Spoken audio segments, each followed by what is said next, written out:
All right, listen, I want to thank everybody for taking the time to be here. I want to thank Congressman Tony Gonzalez, State Representatives Steve Allison, Liz Campos, and Barbara Gervin-Hawkins, San Antonio City Manager Eric Walsh, and San Antonio Food Bank CEO Eric Cooper. And there are others with us who will be involved in today's presentation. First, I want to address power. The ability for power to be generated in the state of Texas is at full capacity. As of about an hour ago, there still remained about 30,000 Texans who did not have access to power. If they did not have access to power, the reason for it is because of their local power provider, where they still need to get hookups, or there could be power lines down. Based upon the speed that I've seen power get restored, I suspect that all power will be fully restored across the state of Texas to every house either later tonight or tomorrow. After power, our next concern was to ensure that water is restored. You will hear more about water being restored shortly from the Executive Director of the Texas Commission on Environmental Quality. Bottom line is this.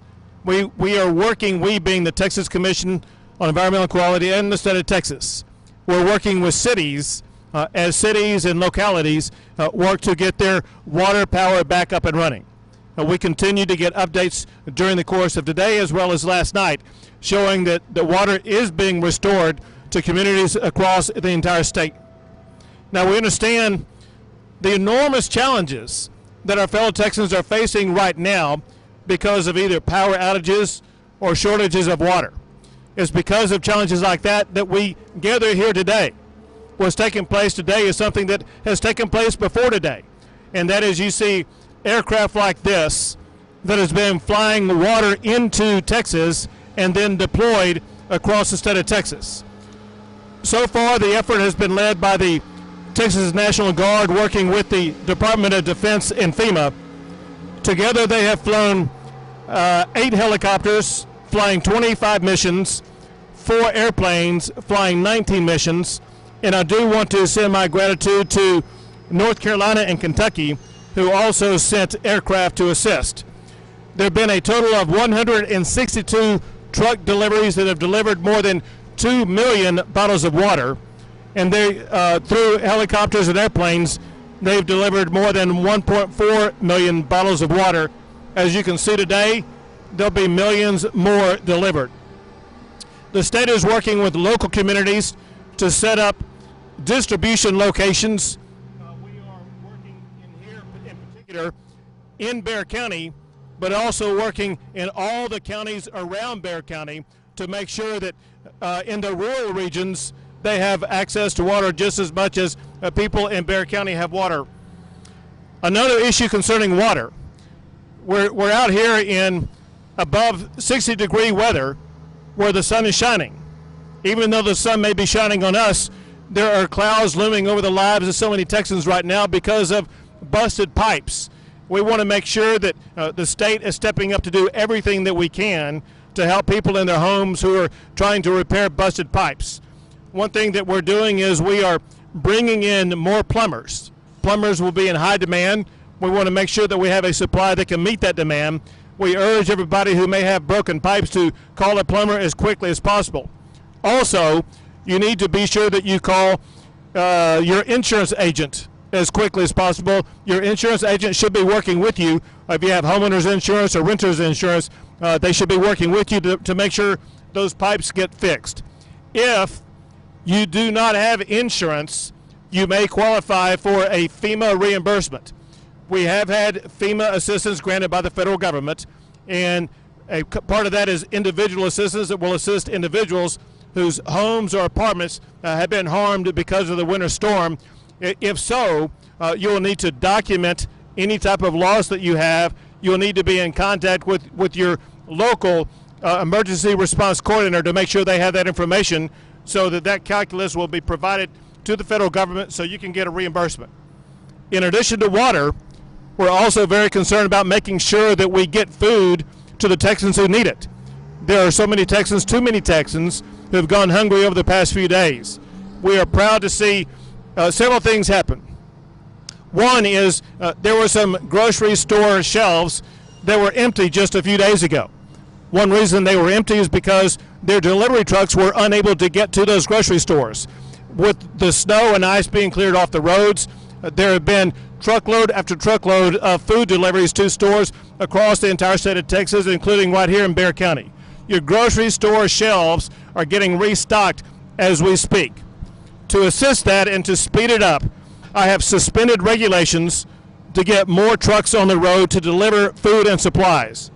Also, I suspended regulations to get more kitchens to be able to prepare meals for Texans as long as those kitchens follow Department of State Health Services guidance on food safety.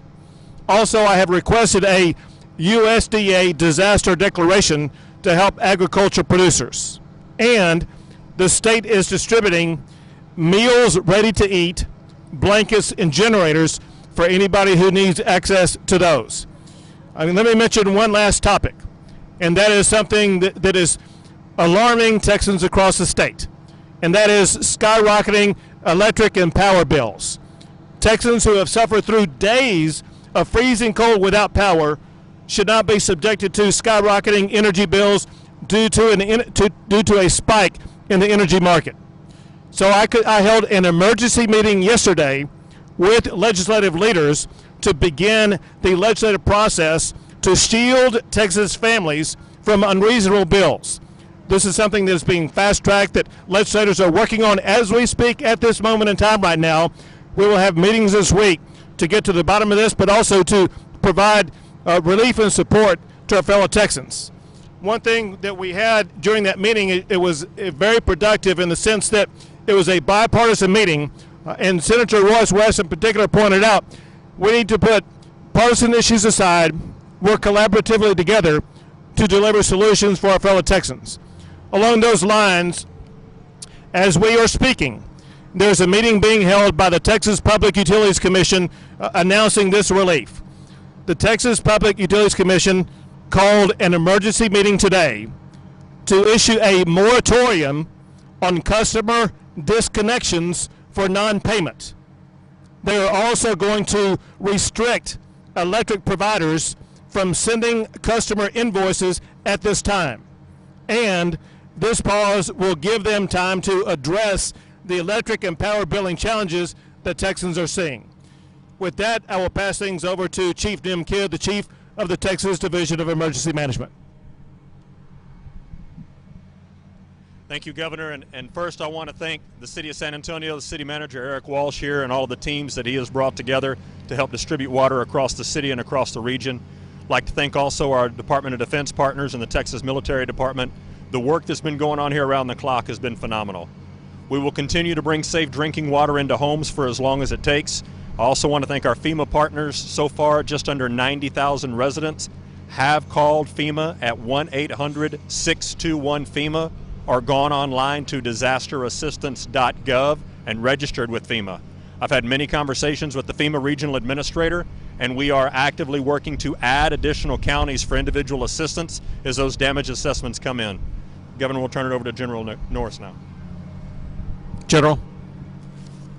Yes, sir. A couple of things, General. Sorry, I called you General. Governor Abbott mentioned already about the aircraft. We're adding 4 additional C-130s starting tomorrow from the active Air Force, and that additional C-130 will be coming out of North Carolina, and the C-12 will be coming out of Kentucky. And they will be here tomorrow, and they'll be into the rotation.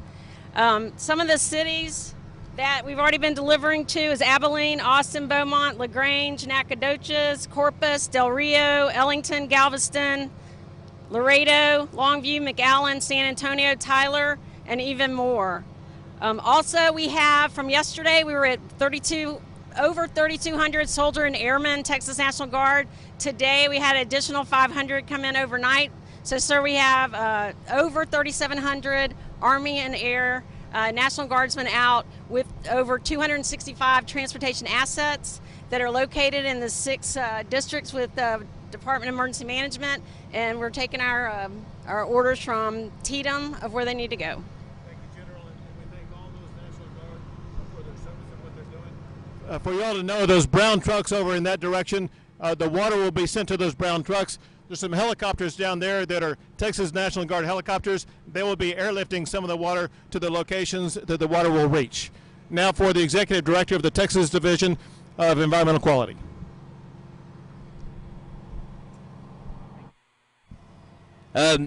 48 hours ago, we were in dire straits. About 14.9 million Texans on a boil water notice. Last night, the night before last, it stabilized. We've seen about 5 million Texans come off of boil water notices in the last 48 hours. That's 215 systems that are now safe for your water to drink. Here in San Antonio, about 99% of the San Antonio Water Services service area has water. There's about a third that still is on a boil water notice, so good news here too.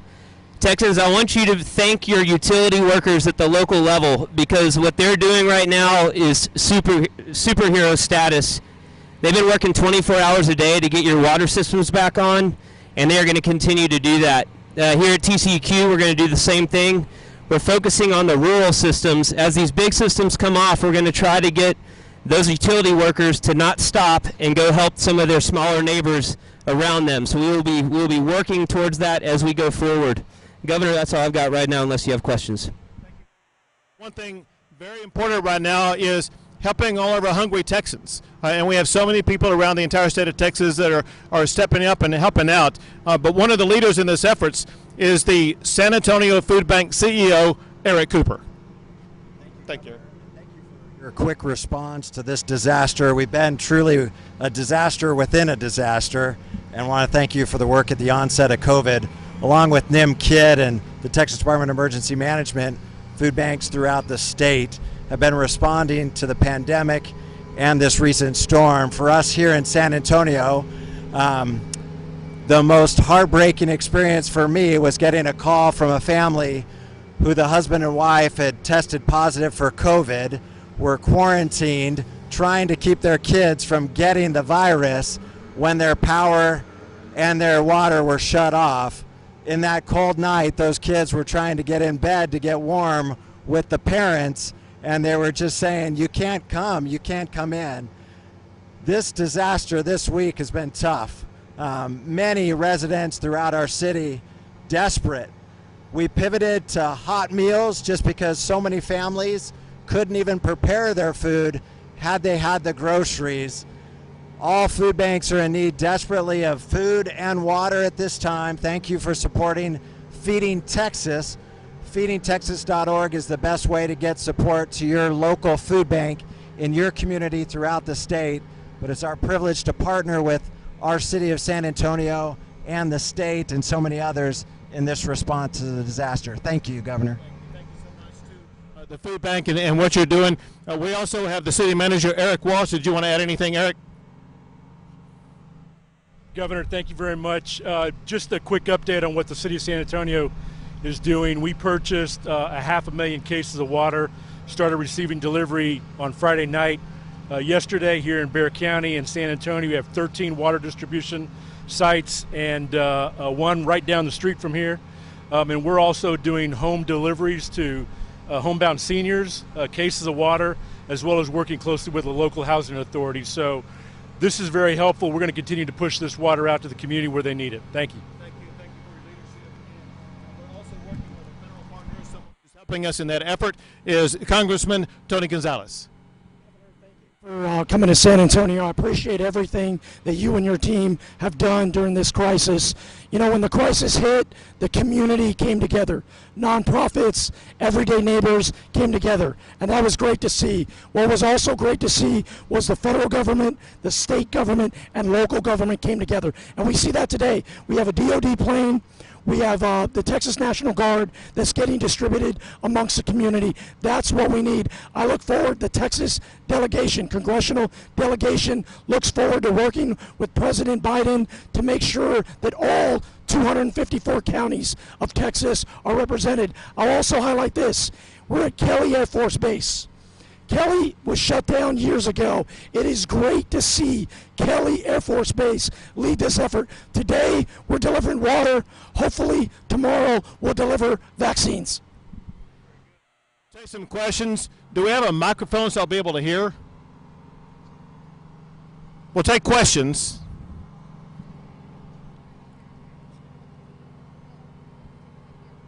Closer, sorry. Sure. Shout it. Yeah. So my name is Amanda. I'm with News 4 here in San Antonio. You have so many people that are asking, are they going to be forced to pay these utility bills, or are there going to be caps? CPS, some people in San Antonio, they've dealt with the pandemic, they've dealt with these freezing temperatures, and now some of them are dealing with having to repair pipes. They're scared about their utility bills. The issue about utility bills and the skyrocketing prices that so many homeowners and renters are facing is the top priority for the Texas legislature right now. That's exactly why I called that emergency meeting yesterday. Since yesterday through today, they've been working around the clock on solutions. It's exactly why the Public Utilities Commission put a stay right now, a halt on any further increases. And let me just repeat what I said to make sure everyone knows, and that is the Public Utilities Commission is issuing a moratorium on customer disconnections for non-payment, and they are also going to restrict electric providers from sending customers the skyrocketing invoices at this time. The legislature understands the importance of this issue and will work at great speed to fully address it. Is the state prepared to look into the rainy day fund to potentially winterize the grid to avoid this happening? We saw a freeze in 2011. We saw this catastrophic freeze this year. What would the rainy day fund be used for if not this? First, to be clear, we will not end this session until the state of Texas is, and all of its power generation capabilities, is fully winterized, so we never go through this again. With regard to how it's going to be funded, every possibility is on the table. We will consider whatever options. We need to figure out the strategy first. And Do you have any questions from other outlets? Anyone else? No?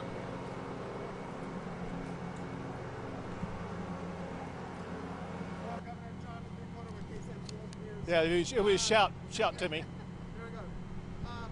What's your position on renewable energy at this moment? I know you had mentioned some comments earlier in the week with wind turbines and green energy. Where do we move forward now as a state after this? So listen, as it concerns sources of energy, Texas has been and always will be in what's called the all of the above category. We want all sources of energy going forward. However, we need to make clear all sources of energy that plug into the Texas power grid must be proven to be weatherized and winterized so that it will be available during times either of peak usage in the winter or peak usage in the summer. So if the Green New Deal were to eliminate Texas's access and use of fossil fuel, that would be very, very challenging for the state of Texas. We need access to natural gas, we need access to oil, we need access to nuclear, we need access to all sources of energy, and Texas has been a national leader in all of the above, including wind energy. We must remain that way. However, we must ensure that it's going to be usable and plug into the Texas grid during the most times when it's needed the most. Do you have questions? Do you have another outlet? Question over here. Oh, yes. Sherry Deedinger with the San Antonio Report. In these meetings that you're going to have coming up, are you going to be talking about the winterization protections that were recommended in 2011 and why those were not followed? So the recommendations in 2011 will be one of the top issues focused on, but let's talk about where we're going. We will make sure when this session is over with that all of the facilities that Texans count upon for power generation will be winterized for the winter, but also summerized for the summer. We can never have a situation when we know, at least ERCOT knows, we're going to be dealing with high power demands. We should never run short of power again. Texas is the energy state. We need to make sure that we translate that into power generation to make sure that the power stays on. Last question.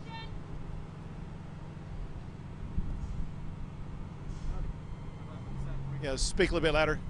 Zach Briggs with Inside News. What are the lessons learned, would you say, that need to be revisited to ensure that something as catastrophic as this doesn't happen in this state? Sure. So several things have been learned already. One is that Texas as a state must step up and ensure that all of our power generation is winterized, and that includes every power source that plugs into the Texas grid. Second, we need to make sure that ERCOT is providing an accurate forecast the state of Texas and the people of the state based decisions on the forecast that ERCOT made about the power demands that would be forthcoming, and they just flat out missed the forecast. We need to figure out what solutions can be delivered that will correct that. Then also, we want to make sure we deliver solutions immediately for the skyrocketing power and electricity bills that consumers are facing right now.